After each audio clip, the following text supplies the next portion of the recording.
أنت الرحمن يا الله، أنت الرحيم يا الله، أنت السلام يا الله، أنت العزيز يا الله، أنت القدوس يا الله، أنت الجبار يا الله. ولله الأسماء الحسنى فادعوه بها. نحمده ونصلي على رسوله الكريم، أما بعد فأعوذ بالله من الشيطان الرجيم. بسم اللہ الرحمن الرحیم. رب اشرح لی صدری ویسر لی امری واحلل عقدۃ من لسانی یفقہوا قولی. ناظرین، پروگرام اللہ کے خوبصورت نام کے ساتھ آپ کی خدمت میں حاضر ہیں. آج ہم انشاءاللہ اللہ سبحانہ وتعالی کے نام العزیز کے بارے میں بات کریں گے. العزیز کا معنی ہے عزت والا، غلبے والا، قوت والا، وہ جس پر کوئی اور غالب نہ آ سکے. الشدید، القوی، وہ جس جیسا کوئی اور ہے نہیں، اس کی قوت میں، اس کے غلبے میں. وہ جو کچھ کرنا چاہے اسے کوئی روک نہیں سکتا. حقیقت یہ ہے کہ عزت ساری کی ساری اللہ رب العزت ہی کے لیے ہے. قرآن مجید میں اللہ سبحانہ تعالیٰ کی یہ صفت مختلف اور صفات کے ساتھ بھی آئی ہے.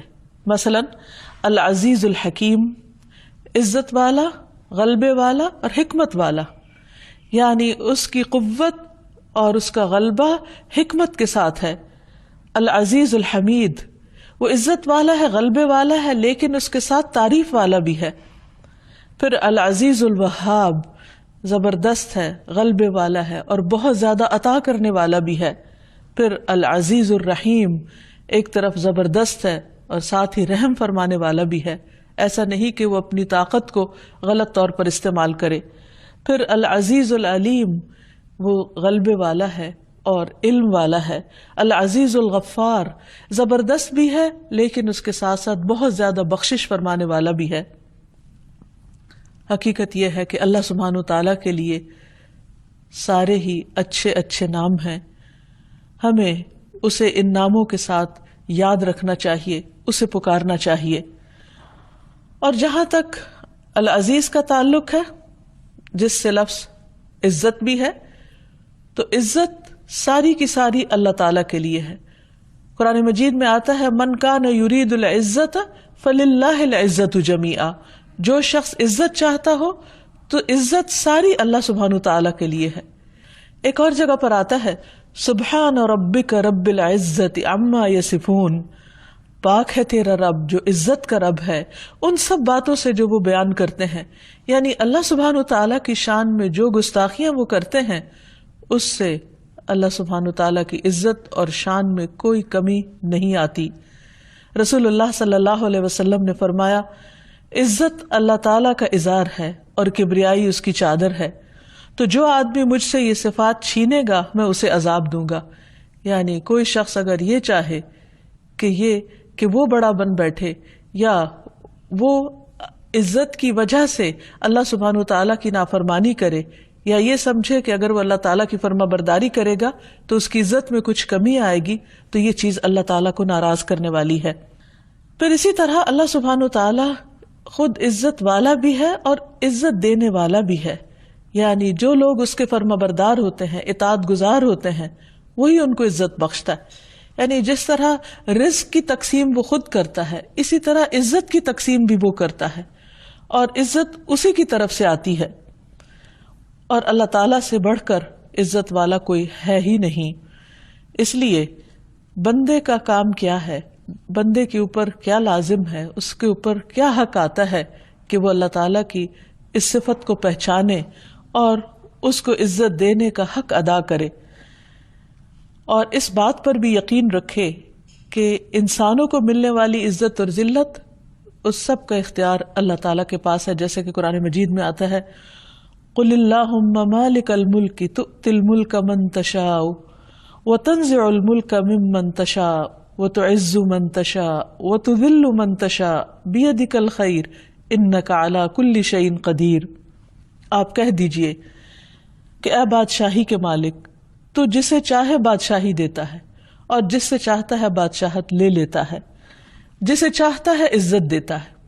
یعنی عزت کا دینا اللہ سبحانہ تعالیٰ کی اپنی مشیت پر ہے، اور جسے چاہتا ہے ذلیل کرتا ہے. تیرے ہاتھ میں ہی ہر بھلائی ہے، بے شک تو ہر چیز پر پوری طرح قادر ہے. دنیا کے علاوہ آخرت کی رسوائی، اس سے بھی ڈرنا چاہیے، کیونکہ آخرت کی رسوائی اور آخرت کی ذلت تو پوری مخلوق کے سامنے ہوگی، اور جہاں کوئی بھی بچانے والا نہ ہوگا، کوئی بھی ہمارے لیے ترجمان یا وکیل نہیں ہوگا کہ جو ہم سے اس رسوائی کو دور کر سکے. کیونکہ نبی صلی اللہ علیہ وسلم نے فرمایا وَلَا يَعِزُّ مَنْ عَادَيْتَ، کہ جس سے تو عداوت کرے، یعنی اللہ سبحانہ وتعالیٰ جس کا دشمن ہو جائے، جس سے دشمنی کرے، اسے کوئی بھی عزت نہیں دے سکتا. اور ظاہر ہے وہ اپنے دوستوں سے تو دشمنی نہیں رکھے گا، عداوت نہیں رکھے گا. وہ عداوت کس کے لیے ہوگی؟ جو اللہ سبحانہ وتعالیٰ سے، اس کے پیغمبر سے، اس کے دین سے، اس کے کلام سے عداوت رکھنے والے ہیں. یعنی انسان کی اصل عزت اللہ کی فرما برداری میں ہے، اللہ کی اطاعت میں ہے، اللہ کی دوستی میں ہے. اور پھر اللہ سبحانہ وتعالیٰ جس بندے کو عزت دیتا ہے اور جس سے محبت کرتا ہے، تو جبریل کو پکارتا ہے آسمان میں اور اس کو بتاتا ہے کہ میں فلاں بندے سے محبت کرتا ہوں، تم بھی اس سے محبت کرو. تو جبریل علیہ السلام اس سے محبت کرنے لگتے ہیں. پھر وہ آسمان والوں میں پکارتے ہیں کہ اللہ تعالیٰ فلاں بندے سے محبت کرتے ہیں، تم بھی اس سے محبت کرو. تو آسمان والے اس سے محبت کرنے لگتے ہیں، اس کی عزت کرنے لگتے ہیں، اور اس طرح وہ محبت اور عزت دنیا میں اتار دی جاتی ہے. تو حقیقت یہ ہے کہ تقسیم اللہ تعالیٰ ہی کی ہے، جس کے ساتھ جیسا چاہے معاملہ کرے، لیکن یہ یاد رہے کہ اس کا یہ معاملہ حکمت پر مبنی ہے. ایسا نہیں کہ وہ اپنے اس اختیار کو بندوں کے اوپر ظلم کرنے کے لیے استعمال کرے. چونکہ اللہ سبحانہ تعالیٰ ہی عزت دینے والا ہے، تو اس لیے ہر انسان کو عزت پیاری ہوتی ہے اور ہر انسان عزت کا طلبگار ہوتا ہے. تو ہمیں یہ جاننا ضروری ہے کہ اللہ تعالیٰ کس کس کو عزت دیتا ہے، اور اگر انسان اللہ سے عزت چاہے تو وہ کون سے کام کرے کہ جس سے عزت ملے، اور کون سے کام ایسے ہیں جو اللہ سبحانہ تعالیٰ کی طرف سے رسوائی کا باعث بنتے ہیں، تاکہ انسان ان کاموں کو چھوڑ دے. سب سے پہلی بات تو یہ کہ خود اسلام انسان کو عزت دیتا ہے.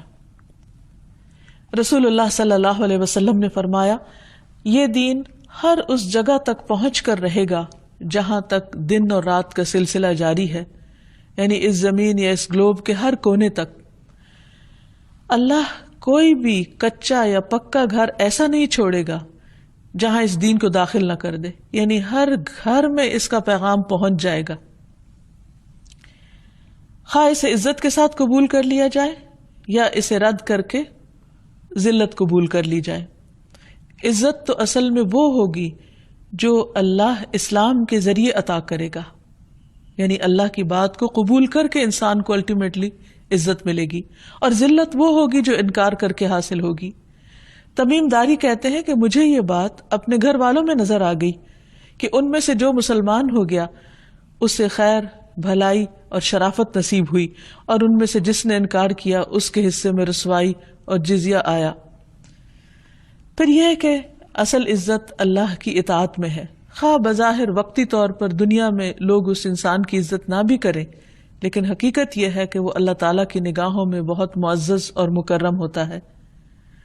اللہ سبحانہ تعالیٰ اپنے بندوں کو اپنے کلام کے ذریعے، اپنی کتاب کے ذریعے عزت عطا کرتے ہیں، جیسا کہ ایک حدیث میں آتا ہے کہ اللہ تعالیٰ اس کتاب کے ذریعے بہت سی قوموں کو اوپر اٹھاتے ہیں اور بہت سی قوموں کو ذلیل کر دیتے ہیں. جیسے علامہ اقبال نے بھی کہا تھا کہ وہ معزز تھے زمانے میں مسلمان ہو کر، اور تم خوار ہوئے تارک قرآن ہو کر، کہ تم نے قرآن کو چھوڑ دیا تو تم ذلیل و رسوا ہو گئے. کہ جب تک مسلمان اس کتاب کو تھامے ہوئے تھے اور اللہ تعالیٰ کے احکامات کی پیروی کرنے والے تھے تو اللہ تعالیٰ نے دنیا میں بھی ان کو عزت عطا کی، اور جب وہ صرف نام کے مسلمان رہ گئے اور ان کے کام اسلام کے خلاف ہونے لگے تو دنیا کی عزت بھی جاتی رہی. عامر بن واصلہ کہتے ہیں کہ نافع بن حارث نے عمر رضی اللہ عنہ سے عثمان میں ملاقات کی تو عمر رضی اللہ عنہ نے انہیں مکہ کا امیر مقرر کرنے کا حکم دیا ہوا تھا. عمر نے پوچھا تم نے مکہ میں کس کو امیر بنایا؟ انہوں نے عرض کیا ابن ابزہ کو۔ آپ نے پوچھا ابزہ کون ہے؟ اس نے جواب میں کہا ہمارے غلاموں میں سے ایک غلام ہے۔ پوچھا تم نے غلام کو ان کا امیر بنا دیا؟ اس نے کہا ہاں، وہ اللہ کی کتاب کا پڑھنے والا ہے اور اس کے فرائض کا عالم بھی ہے۔ عمر رضی اللہ عنہ نے فرمایا تمہارے نبی نے فرمایا تھا کہ اللہ تعالیٰ اس کتاب کے ذریعے لوگوں کو بلندی عطا کرتا ہے اور اس کتاب کے ذریعے لوگوں کو پست اور ذلیل کرتا ہے، یعنی کہ بڑے بڑے قبائل سے تعلق رکھنے والے اور بڑے بڑے معزز اور شرفاء جو ہیں آج ان کے پاس وہ عزت نہیں جو ایک غلام کو اللہ تعالیٰ نے اس کتاب کی وجہ سے عطا کی۔ اور ویسے بھی نبی صلی اللہ علیہ وسلم کا فرمان ہے خیرکم من تعلم القرآن وعلمہ، تم میں بہترین ہے وہ جو قرآن سیکھیں اور سکھائیں۔ پھر اسی طرح عام حالات میں لوگوں کے ساتھ معاملہ کرنے میں بعض اوقات انسان یہ سمجھتا ہے کہ اگر وہ قوت کے ساتھ، شدت کے ساتھ اور زیادتی کے ساتھ معاملہ کرے گا تو شاید اس سے ڈر کر اور اس کے رعب کی وجہ سے لوگ اس کی عزت کریں گے، لیکن حقیقت یہ ہے کہ اصل عزت دلوں میں ہوتی ہے، صرف ظاہری عزت نہیں ہوتی۔ مثلا کوئی انسان کسی دوسرے کے ساتھ ظلم زیادتی کر کے وقتی طور پر اپنی عزت کروا سکتا ہے، لیکن اس کا دل نہیں جیت سکتا، اس کے دل میں اس کی قدر نہیں ہو سکتی۔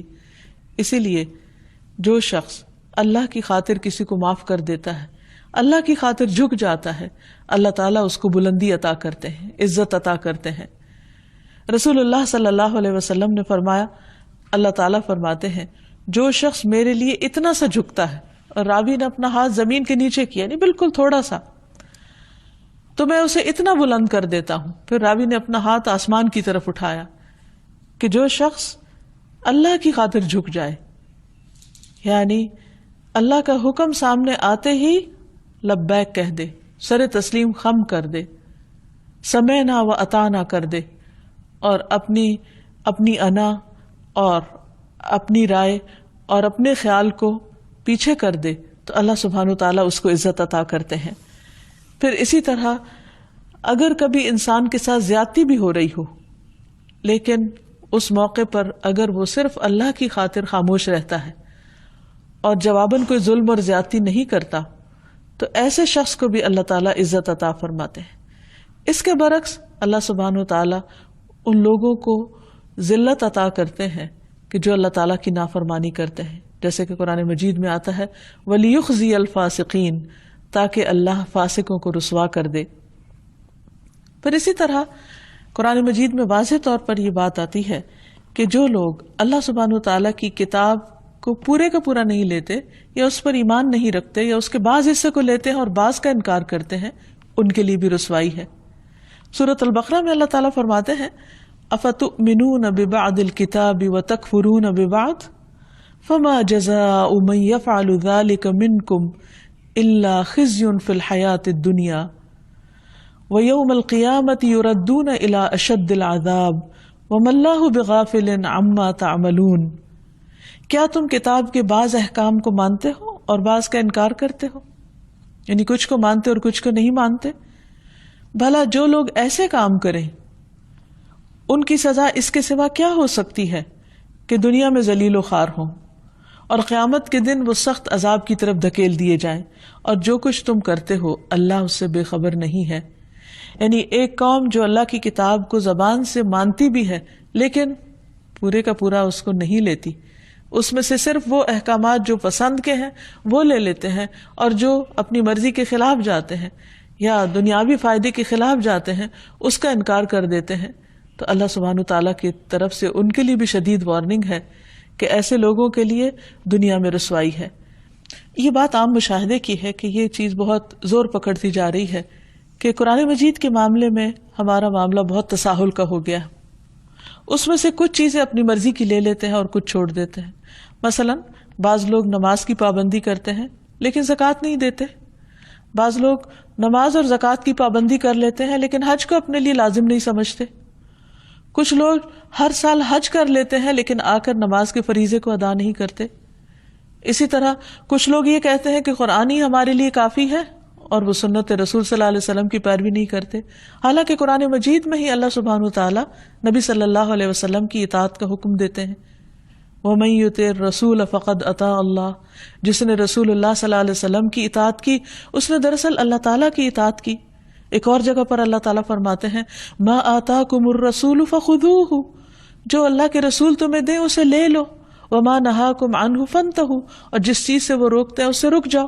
قرآن مجید میں یہ حکم صاف واضح طور پر موجود ہے، لیکن اس کے برعکس لوگ کھلے عام یہ کہتے ہیں کہ نہیں، جو قرآن ہے وہی ہمارے لیے کافی ہے، اور سنت کے بارے میں شک کرتے ہیں۔ تو بات یہ ہے کہ اللہ سبحانہ وتعالیٰ نے قرآن مجید میں جو کچھ اتارا ہے وہ اپنی حکمت کے ساتھ اتارا ہے، اپنے علم کے ساتھ اتارا ہے، اور ہمیں کوئی حق نہیں ہے کہ اس میں ہم کسی چیز کو تو لے لیں، اس کو پسند کریں، اور کسی چیز پر ناپسندیدگی کا اظہار کریں، یا اس کو اپنے لیے ضروری نہ سمجھیں، یا یہ کہیں کہ آج تو زمانہ بدل گیا ہے اور بہت ماڈرن دور ہے اور آج کے دور میں یہ سب کچھ کیا نہیں جا سکتا، یا آج اس پر عمل کرنا بڑا مشکل ہے۔ بعض اوقات ہم ایسے ہی مذاق میں بھی کہہ دیتے ہیں آج کون سا سچ کا زمانہ ہے، حالانکہ اللہ تعالیٰ نے کہیں یہ نہیں فرمایا کہ تم صرف رسول اللہ صلی اللہ علیہ وسلم کے زمانے میں ہی سچ بولنا اور باقی جو تمہارا دل چاہے کرنا۔ تو دین کے معاملے میں ہماری عقل کو حق حاصل نہیں کہ ہم اپنی عقل کے ساتھ اس کی سلیکشن کریں، اس کے احکامات کی۔ اسی طرح ہماری خواہشات اور جذبات کو بھی یوں بے لگام نہیں چھوڑا گیا کہ اس میں سے جو جی چاہے لے لیں اور جس چیز کو جی نہ چاہے اس کا انکار کر دیں۔ تو یہ چیز انسان کے لیے اللہ سبحانہ وتعالیٰ کی ناراضگی اور دنیا اور آخرت میں رسوائی کا سبب ہے، تو اس سے پرہیز کرنا چاہیے۔ پھر اسی طرح یہ ہے کہ جو لوگ اللہ سبحانہ وتعالیٰ کے احکامات کی کھلم کھلا مخالفت کرتے ہیں ان کے لیے بھی رسوائی ہے۔ جیسے تاریخ ہمیں بتاتی ہے کہ فرعون، قارون، ابو لہب اور ابو جہل، ان سب کا انجام کیا ہوا، اور ان کا یہ انجام کیوں ہوا؟ کیونکہ انہوں نے اللہ تعالیٰ کے احکامات کی نافرمانی کی، اللہ سبحانہ وتعالیٰ کے اختیارات کو اپنے ہاتھ میں لینے کی کوشش کی۔ مثلا فرعون نے کہا انا ربکم الاعلی، میں تمہارا سب سے بڑا رب ہوں۔ قارون کو اللہ نے بہت ساری دولت دی، لیکن اس نے اس دولت کے معاملے میں کسی کا حق نہیں پہچانا اور اس دولت کے ذریعے اپنی عزت بنانے کی کوشش کی، تو اللہ سبحانہ وتعالیٰ نے کس طرح اس کو ذلیل و رسوا کر دیا۔ اسی طرح ابو لہب مکہ کا مالدار ترین انسان تھا، لیکن اس کا انجام کیا ہوا؟ اللہ تعالیٰ نے اس کے بارے میں کیسی آیات اتاری؟ تبت یدا ابی لہب وتب، ٹوٹ گئے دونوں ہاتھ ابو لہب کے اور وہ برباد ہوا۔ ما اغنی عنہ مالہ وما کسب، اس کا مال اور جو اس نے کمایا اس کے کسی کام نہ آیا۔ اب آپ دیکھیے کہ انسان سمجھتا ہے کہ اس کی عزت مال کے ذریعے ہوگی یا اولاد اس کی عزت کا سبب ہوگی، لیکن یہاں نہ اس کا مال اس کے کام آیا اور نہ ہی اس کی اولاد اس کے کام آئی۔ اسی طرح ابو لہب کی بیوی اس کے کسی کام نہ آئی، بلکہ اس کے برعکس اس کا بھی انجام بہت رسوا کن تھا۔ ابو جہل جو اصل میں ابو الحکم کہلاتا تھا کہ بہت حکمت والا اور بہت اختیارات والا، لیکن اس کا بھی انجام کیا ہوا؟ تو یہ ساری مثالیں ہمارے سامنے عبرت کے لیے ہیں، تاکہ ہم اللہ کے ان نافرمانوں کی پیروی نہ کریں۔ فرعون کے پاس جتنا بھی اقتدار تھا، لیکن اللہ کی نافرمانی کی وجہ سے رسوا ہوا، ڈوب کر مرا۔ قارون زمین میں دھنس کے مرا۔ ابو لہب کا انجام بہت برا ہوا، ابو جہل کا انجام بہت ذلت آمیز ہوا۔ تو یہ بات ہمیشہ یاد رہے کہ عزت اللہ کی اطاعت میں ہے، اللہ کی فرما برداری میں ہے، نافرمانی میں نہیں۔ خواہ کسی نافرمان انسان کے پاس دنیا بھر کی دولت ہو جیسے قارون کے پاس تھی، یا پھر فرعون جیسی اقتدار ہو، لیکن وہ ذلت اور رسوائی سے نہیں بچ سکتا اگر وہ اللہ کا نافرمان ہے کرے، ان کے لیے بھی رسوائی ہے۔ قرآن پاک میں اللہ تعالیٰ فرماتے ہیں وَمَنْ أَظْلَمُ مِمَّنْ مَنَعَ مَسَاجِدَ اللَّهِ أَنْ يُذْكَرَ فِيهَا اسْمُهُ وَسَعَى فِي خَرَابِهَا أُولَئِكَ مَا كَانَ لَهُمْ أَنْ يَدْخُلُوهَا إِلَّا خَائِفِينَ لَهُمْ فِي الدُّنْيَا خِزْيٌ وَلَهُمْ فِي الْآخِرَةِ عَذَابٌ عَظِيمٌ۔ اور اس شخص سے بڑا ظالم کون ہو سکتا ہے جو اللہ کی مسجدوں میں اس کا نام ذکر کرنے سے روکے، یعنی اللہ کے گھروں میں اللہ ہی کا نام بلند نہ ہونے دے اور اس کی خرابی کے درپے ہو۔ انہیں تو یہ چاہیے تھا کہ مسجدوں میں اللہ سے ڈرتے ہوئے داخل ہوتے. ایسے ہی لوگوں کے لیے دنیا میں رسوائی اور آخرت میں بہت بڑا عذاب ہے. پھر اسی طرح دین کے معاملے میں ناحق جھگڑے کرنے والا، ایسے شخص کے لیے بھی دنیا میں کوئی عزت نہیں. پھر اسی طرح دین کے معاملے میں ناحق جھگڑا کرنے والے کے لیے بھی رسوائی کی وعید ہے. قرآن پاک میں اللہ تعالیٰ فرماتے ہیں وَمِنَ النَّاسِ مَن يُجَادِلُ فِي اللَّهِ بِغَيْرِ عِلْمٍ وَلَا هُدًى وَلَا كِتَابٍ مُنِيرٍ. اور کچھ لوگ ایسے ہیں جو علم، ہدایت اور روشنی بخشنے والی کتاب کے بغیر اللہ کے بارے میں بحث کرتے ہیں. یعنی انہوں نے کبھی دین کا علم حاصل نہیں کیا، کبھی یہ نہیں جانا کہ ان کے رب نے کیا فرمایا، کبھی کتاب کو پڑھ کر نہیں دیکھا، لیکن اپنے خیالات اور اپنی خواہشات اور اپنے دنیاوی علم کی بنا پر اللہ تعالیٰ کی ذات یا اس کی صفات یا اس کے فیصلوں کے بارے میں خوب بحثیں کرتے ہیں، جھگڑے کرتے ہیں اور حق سے اپنا پہلو موڑتے ہیں تاکہ دوسرے لوگوں کو بھی اللہ کی راہ سے بہکا دیں. ایسے شخص کا کیا انجام ہوگا؟ فرمایا لِيُضِلَّ عَن سَبِيلِ اللَّهِ لَهُ فِي الدُّنْيَا خِزْيٌ، اس کے لیے دنیا میں بھی رسوائی ہے. وَنُذِيقُهُ يَوْمَ الْقِيَامَةِ عَذَابَ الْحَرِيقِ، اور قیامت کے دن بھی ہم اس کو جلا دینے والے عذاب کا مزہ چکھائیں گے. تو اس چیز سے بھی پرہیز کرنے کی ضرورت ہے. بعض اوقات لا علمی کے ساتھ انسان ایسی باتیں کہنا شروع کر دیتا ہے جو اللہ تعالیٰ کی شان کے خلاف ہوتی ہیں، خصوصاً جب زندگی میں کچھ چیزیں ایسی ہو جائیں یا کچھ حادثات ایسے ہو جائیں جو انسان کی مفاد کے یا انسان کی مرضی کے خلاف ہوں. تو پھر بعض اوقات لوگ اللہ سبحانہ وتعالیٰ کو بلیم کرنے لگتے ہیں کہ اس نے ہمارے ساتھ انصاف نہیں کیا یا ہمارے ساتھ بہت زیادتی ہو گئی یا ظلم ہو گیا ہے. حالانکہ قرآن مجید میں واضح طور پر اللہ تعالیٰ فرماتے ہیں کہ اللہ تعالیٰ اپنے بندوں کے ساتھ ہرگز ظلم کرنے والا نہیں ہے. اللہ تعالیٰ کے فیصلوں کو نہ سمجھنا یہ ہماری اپنی کم علمی ہو سکتی ہے، لیکن اللہ تعالیٰ کو الزام دینا کسی بات کا یہ بہت بڑی گستاخی کی بات ہے، اور اس سے پرہیز کرنے میں ہی انسان کی عافیت ہے. کیونکہ اللہ سبحانہ وتعالیٰ العزیز ہے، غلبے والا ہے، اقتدار والا ہے، شدید ہے، قوت والا ہے. کوئی اس کو ہرا نہیں سکتا، کوئی اس کا مقابلہ نہیں کر سکتا، کوئی اس کو نیچا نہیں دکھا سکتا. اگر وہ اپنے بندوں کو سزا دینا چاہے تو کوئی روک نہیں سکتا. اگر وہ اپنے بندوں سے انتقام لینا چاہے تو کوئی اس کا مقابلہ نہیں کر سکتا. اس لیے انسان کو کبھی بھی اللہ سبحانہ وتعالیٰ کے بارے میں کوئی ایسا خیال دل میں آئے، کوئی وسوسہ شیطان ڈالے، تو ہمیشہ اپنی اصلاح کی فکر کرے اور اس پر اللہ سبحانہ وتعالیٰ کی مدد مانگے تاکہ وہ خیال دل سے نکل جائے، اور ہمیشہ اس بات پر صرف زبانی نہیں بلکہ دل کے پورے یقین اور اطمینان کے ساتھ رہے کہ اللہ کے ہر فیصلے میں خیر اور بھلائی ہے. بڑے بڑے گناہ تو انسان کے لیے ذلت کا سبب ہوں گے ہی اگر انسان ان پر توبہ نہیں کرتا، اللہ تعالیٰ کی طرف نہیں پلٹتا. لیکن کچھ گناہ ایسے ہیں کہ جن میں عام طور پر انسان گرفتار ہو جاتا ہے، ان کے بارے میں بھی محتاط رہنے کی ضرورت ہے، کیونکہ وہ انسان کے لیے رسوائی کا باعث ہوں گے. جن میں خاص طور پر دنیا میں شہرت کی طلب، یعنی نیکی کا کام کر کے لوگوں سے تعریف چاہنے کی خواہش، یہ ایک بہت ہی خطرناک بیماری ہے.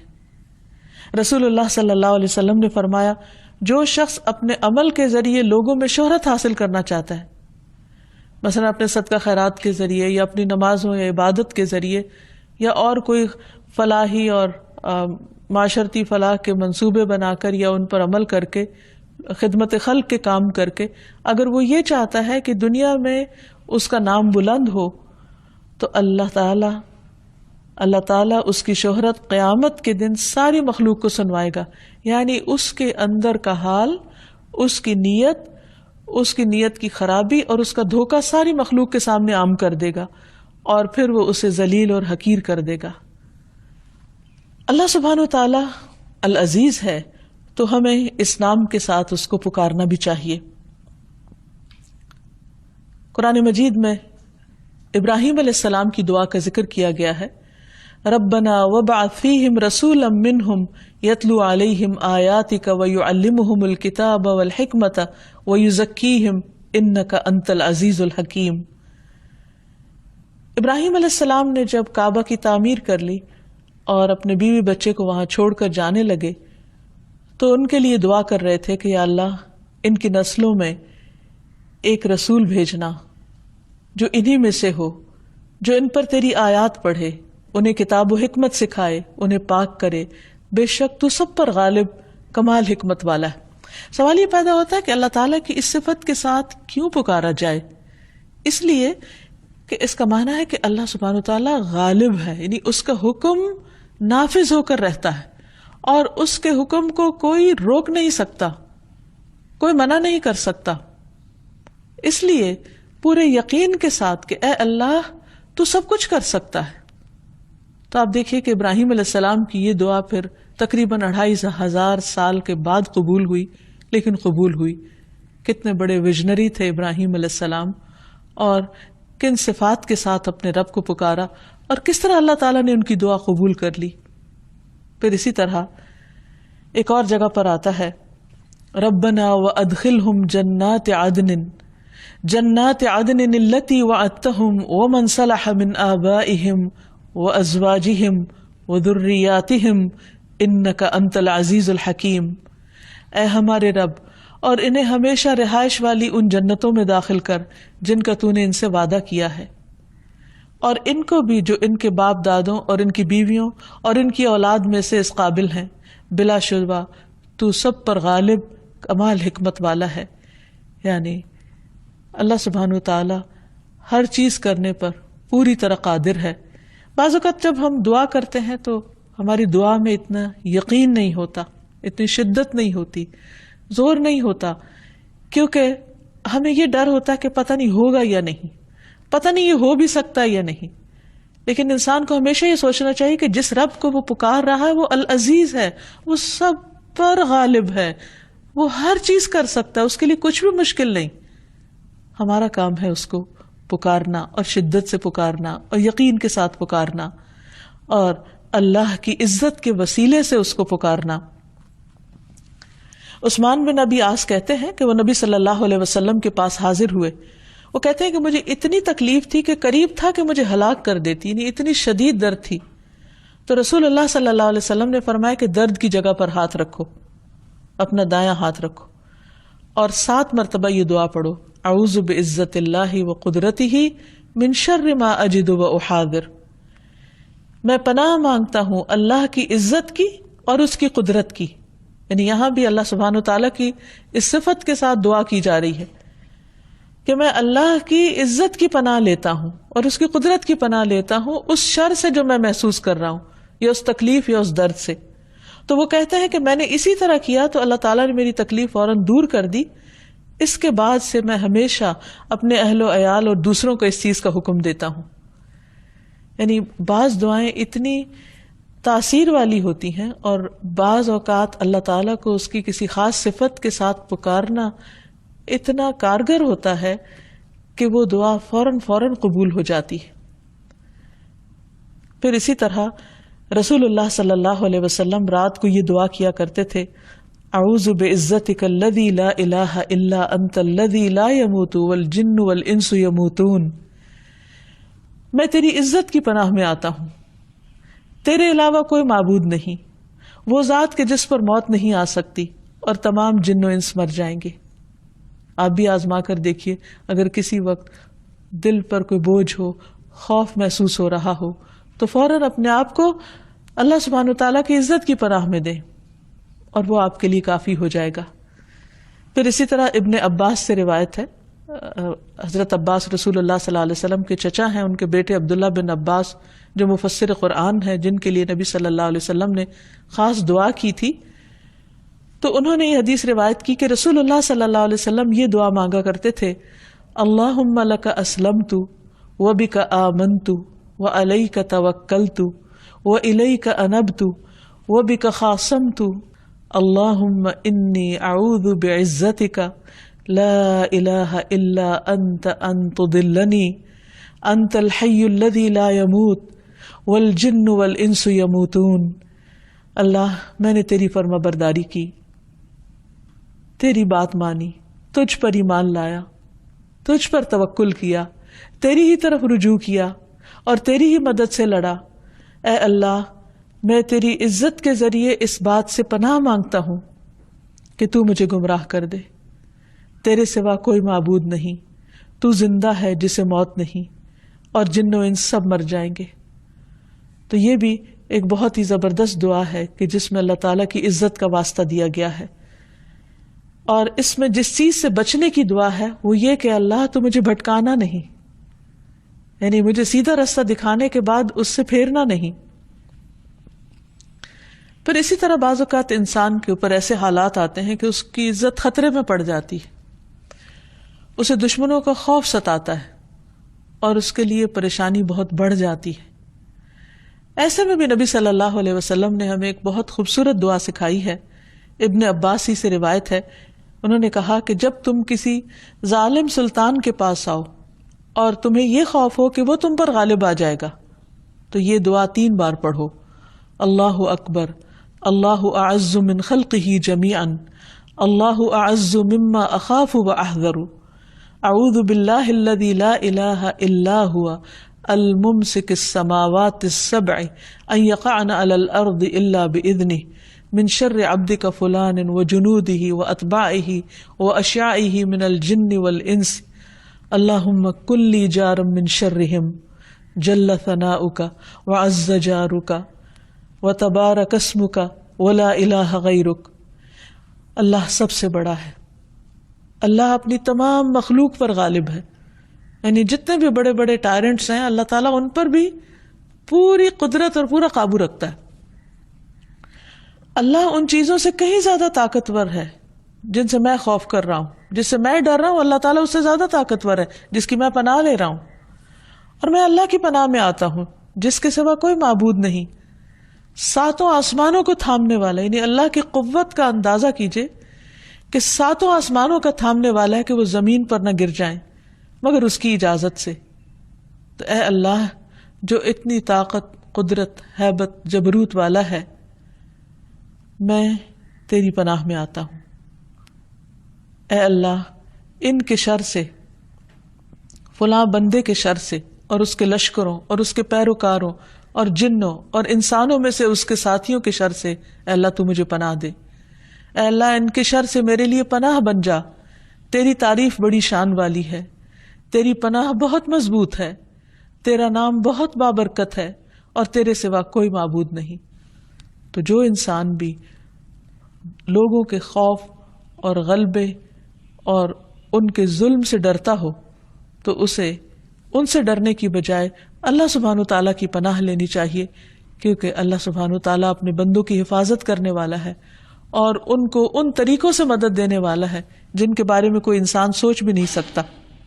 رسول اللہ صلی اللہ علیہ وسلم نے فرمایا، جس آدمی نے بستر پر لیٹ کر یہ دعا پڑھی، الحمد للہ الذی کفانی وآوانی، الحمد للہ الذی اطعمنی وسقانی، الحمد للہ الذی من علی وافضل، اللہم انی اسألک بعزتک ان تنجینی من النار۔ ساری تعریف اللہ کے لیے ہے جس نے مجھے کفایت کیا اور جگہ دی، ساری تعریف اللہ کے لیے ہے جس نے مجھے کھلایا اور پلایا، ساری تعریف اللہ کے لیے ہے جس نے مجھ پر احسان کیا اور مہربانی کی۔ اے اللہ میں تجھ سے تیری عزت کے واسطے سے سوال کرتا ہوں کہ تو مجھے آگ سے نجات دے۔ تو اس نے تمام مخلوقات کی بیان کردہ اللہ کی تعریفات کہہ ڈالی، یعنی جو شخص صرف یہ کلمات پڑھتا ہے وہ سوتے وقت یا لیٹ کر، تو اس نے اتنی زیادہ تعریف کی جتنی سمجھے پوری مخلوق اس وقت اللہ کی تعریف کر رہی، اس کے برابر تعریف کر ڈالی۔ یعنی اتنی خوبصورت دعا ہے یہ۔ انسان کو جب اللہ سبحانہ وتعالیٰ کی اس صفت پر پورا یقین ہو جائے، وہ اس کو محسوس کرنے لگے، تو اس کا اثر اس کی عملی زندگی میں بھی نظر آنا چاہیے، کیونکہ ہم اللہ عز و جل پر، اس کی عزت پر اور اس کی قوت اور اس کے غلبے پر پورا اعتماد رکھتے ہیں کہ وہ ان تمام صفات کا حامل ہے۔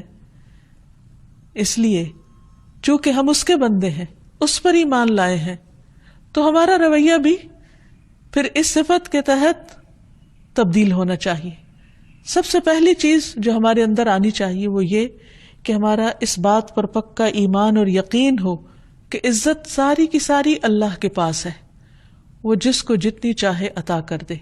اس لیے اگر کبھی انسان زندگی میں پریشان بھی ہو یا اسے محسوس ہو کہ لوگ اس کی قدردانی نہیں کرتے یا اس کو کوئی عزت دینے والا نہیں، تو اس پر اس کو رونا دھونا نہیں چاہیے. اس پر یقین رکھنا چاہیے کہ اللہ سبحانہ وتعالیٰ کی اطاعت میں عزت ہے اور اس عزت کا مالک وہی ہے. اس لیے مجھے بندوں سے شکوے شکایت کرنے کی بجائے اللہ سبحانہ وتعالیٰ کی طرف راغب ہونا چاہیے اور اس سے مانگنا چاہیے. اللہ تعالیٰ فرماتے ہیں من کان یرید العزت، جو شخص عزت چاہتا ہے، عزت کا طلبگار ہے، فللہ العزت جمیعا، تو عزت ساری کی ساری اللہ کے پاس ہے. الیہ یصعد الکلم الطیب والعمل الصالح یرفعہ والذین یمکرون السیئات لہم عذاب شدید ومکر اولئک ھو یبور. اسی کی طرف ہر پاکیزہ بات چڑھتی، یعنی بجائے گلے شکوے کرنے کے اور لوگوں کی غیبت کرنے کے اور اپنی زبان کے اوپر غلط الفاظ لانے کے یا گالی گلوچ کرنے کے یا فرسٹریشن کے، انسان کو فوراً اللہ کا ذکر کرنا چاہیے. جہاں کہیں یہ محسوس ہو کہ کسی نے اس کی توہین کر دی ہے یا ناقدری کر دی ہے تو فوراً عزت کی طلب اللہ سبحانہ وتعالیٰ سے ہو، ذکر اذکار کی کثرت ہو، کیونکہ الیہ یصعد الکلم الطیب، پاکیزہ کلمات اس کی طرف چڑھتے ہیں، وہ قبول فرماتا ہے. والعمل الصالح یرفع، دوسرا کام یہ کرنا چاہیے کہ انسان کوئی نہ کوئی اچھا کام کرے، کوئی صدقہ خیرات کرے، کسی کی بیمار کی عادت کرے، کسی دکھی مجبور انسان کے کام آئے، اللہ کے دین کو سکھانے کا کام کرے، کوئی بھی اچھا کام جو اس کے بس میں ہے، استطاعت میں ہے، اس کی طرف چل پڑے. کیونکہ جب انسان عمل کرتا ہے اور اس کے ساتھ ذکر کرتا ہے تو پھر یہ دونوں چیزیں اوپر اٹھتی ہیں، اور لوگوں کی جو بری چالیں ہیں ان کا معاملہ اللہ پہ چھوڑ دے. فرمایا والذین یمکرون السیئات، وہ لوگ جو بری بری چالیں چلتے ہیں، لہم عذاب شدید، ان کے لیے سخت عذاب ہے. ومکر اولئک ھو یبور، ایسے لوگوں کا مکر بالکل اکارت ہو جائے گا، ایسے لوگوں کی خفیہ تدبیریں بالکل برباد ہو کے رہ جائیں گی. یعنی معاملہ پھر اللہ پہ چھوڑ دے انسان. پھر اسی طرح انسان لوگوں سے عزت ڈیمانڈ نہ کرے، لوگوں سے یہ نہ کہے کہ وہ میری عزت کرے، اور نہ ہی عزت کروانا پسند کرے، کیونکہ رسول اللہ صلی اللہ علیہ وسلم نے اس بات کو ناپسند کیا ہے کہ کسی انسان کے دل میں یہ خواہش ہو کہ وہ کہیں جائے تو لوگ اس کے لیے کھڑے ہو جائیں اس کی عزت میں. اس کے برعکس جو شخص تواضع اختیار کرتا ہے، اللہ کے آگے جھکتا ہے، بندوں کے مقابلے میں سرکشی نہیں کرتا، تو اللہ سبحانہ تعالیٰ اس کو عزت عطا کرتے ہیں. حدیث میں آتا ہے جو آدمی معاف کرتا ہے اللہ تعالیٰ اس کی عزت میں اضافہ کر دیتے ہیں. معاف کرنا ایک بہت مشکل کام ہوتا ہے، آسان کام نہیں ہے، انسان کے لیے بہت مشکل ہے، انسان کے نفس پر بہت بھاری ہوتا ہے، خصوصاً ایسے لوگوں کو جو آپ کو دکھ دیں، آپ کی زندگی میں ایک تکلیف کا باعث ہو، آپ کو رسوا کرنے والے ہوں یا آپ کو کسی طرح کا مالی اور جانی نقصان پہنچانے والے ہوں. ایسے لوگوں کو معاف کرنا آسان نہیں، لیکن جو شخص اللہ کی خاطر معاف کر دیتا ہے، اللہ سبحانہ وتعالیٰ اس شخص کی عزت میں اضافہ فرماتا ہے، اس کی قدردانی بڑھا دیتا ہے. اور جو آدمی اللہ کے لیے تواضع اختیار کرتا ہے، جو ہمبل ہوتا ہے صرف اللہ کی خاطر، اللہ تعالیٰ اسے بلندیاں عطا کرتا ہے. رسول اللہ صلی اللہ علیہ وسلم نے یہ بھی فرمایا کہ تم میں سے جو شخص کسی مجلس میں آئے اور اس کے لیے جگہ کھلی کی جائے تو وہ بیٹھ جائے، کیونکہ اسے اللہ نے عزت دی ہے اور اس کے مسلمان بھائی نے عزت دی ہے. اگر اس کے لیے جگہ کشادہ نہ کی جائے، کوئی اس کو لفٹ نہ کرائے، تو دیکھے کہ جہاں بھی مجلس میں جگہ ہے وہاں بیٹھ جائے اور اس کو اپنی عزت کے خلاف نہیں سمجھے انسان. پھر اسی طرح ہمیشہ یہ یاد رہے کہ اصل عزت اللہ تعالیٰ کے احکام ماننے میں ہے، اللہ کے حکم کی پیروی کرنے میں ہے. قرآن مجید میں اللہ تعالیٰ فرماتے ہیں ان اکرمکم عند اللہ اتقاکم، تم میں اللہ کے نزدیک سب سے زیادہ عزت والا وہ ہے جو سب سے زیادہ اللہ سے ڈرنے والا ہے. کیونکہ جب انسان اللہ سے ڈرتا ہوگا تو اللہ سبحانہ وتعالیٰ اس کا مقام لوگوں کے دلوں میں بھی بڑھا دے گا اور خود اپنے ہاں بھی اس کو معزز لوگوں میں شامل کرے گا. پھر اسی طرح یہ ہے کہ انسان اس بات کا بھی خیال رکھے کہ اللہ تعالیٰ نے جن لوگوں کو عزت دی ہے ان کی بھی عزت کرے. یعنی کسی کی عزت اور کسی کے مقام اور کسی کے رتبے سے حسد نہ کرے، کیونکہ یہ اللہ کی تقسیم ہے نا، اللہ تعالیٰ جس کو چاہتا ہے دیتا ہے. تو اگر اللہ نے بندوں میں سے کسی کو عزت دی ہے تو اس کی عزت کو نقصان پہنچانے کی فکر نہ کرے، کیونکہ بہت سے لوگوں کا حال یہ ہوتا ہے کہ جب وہ دیکھتے ہیں کہ کسی کی عزت ان سے زیادہ ہو رہی ہے تو وہ اس سے حسد کرنے لگتے ہیں اور پھر ان کے خلاف جھوٹے الزامات کا طوفان برپا کر دیتے ہیں تاکہ اس کی عزت میں کسی طرح کمی ہو جائے. تو یہ اس شخص کے ساتھ نہیں، دراصل اللہ سبحانہ وتعالیٰ کے فیصلے کو ناپسند کرنا ہے. پھر اسی طرح یہ ہے کہ جنرلی اپنے سے بڑوں کی عزت کرنی چاہیے، چاہے وہ عمر میں بڑے ہوں یا علم میں بڑے ہوں یا دنیاوی اعتبار سے اللہ تعالیٰ ان کو کوئی مقام اور مرتبہ ایسا دے تو ان کی بھی عزت کرنی چاہیے. خصوصی طور پر بزرگوں کی عزت، کیونکہ اللہ سبحانہ تعالیٰ نے عمر میں بڑے لوگوں کو چھوٹوں پر مقام اور مرتبہ دیا ہے. ابن عمر کہتے ہیں کہ ایک مرتبہ میں نے دیکھا کہ رسول اللہ صلی اللہ علیہ وسلم مسواک فرما رہے تھے. اس کے بعد آپ نے وہ مسواک سب سے بڑی عمر کے آدمی کو دی، یعنی خود کرنے کے بعد اس کو دے دی اور فرمایا کہ مجھے جبریل علیہ السلام نے حکم دیا ہے کہ میں یہ مسواک بڑے کو دوں. پھر اسی طرح یہ ہے کہ اللہ کے بندوں اور مخلوق کو اس نام سے اللہ کو پکارنا اور اس صفت سے پہچاننا جو ہے یہ بھی اللہ تعالیٰ کو پسند ہے. نبی صلی اللہ علیہ وسلم اللہ تعالیٰ کی عزت کی قسم کھاتے تھے، جبریل علیہ السلام رب کی عزت کی قسم کھاتے ہیں، انبیاء اس وصف سے اپنے رب کو پکارتے ہیں، ابراہیم علیہ السلام اپنے رب کی عزت کی قسم کھاتے ہیں، جنت اس وصف سے اپنے رب کو پہچانتی ہے. حتیٰ کہ ابلیس تک نے اللہ سبحانہ تعالیٰ کی جو قسم کھائی تو کہا بعزتک و جلالک، یعنی اللہ سبحانہ تعالیٰ کی عزت کی قسم کھائی. تو اللہ تعالیٰ ہمیں بھی اپنے اس نام کی بہترین پہچان کروا دے اور اللہ تعالیٰ اپنے رسول کی، اپنے کلام کی اور اپنے دین کی اور دین والوں کی عزت کی ہمیں توفیق عطا فرمائے. وآخر دعوانا ان الحمد للہ رب العالمین. أنت القاهر يا الله، أنت الحسيب يا الله، أنت الشافي يا الله، أنت المبين يا الله، أنت الوكيل يا الله، أنت القيوم يا الله، أنت المتين يا الله، أنت السبوح يا الله. لا إله إلا الله محمد رسول الله، لا إله إلا الله محمد رسول الله.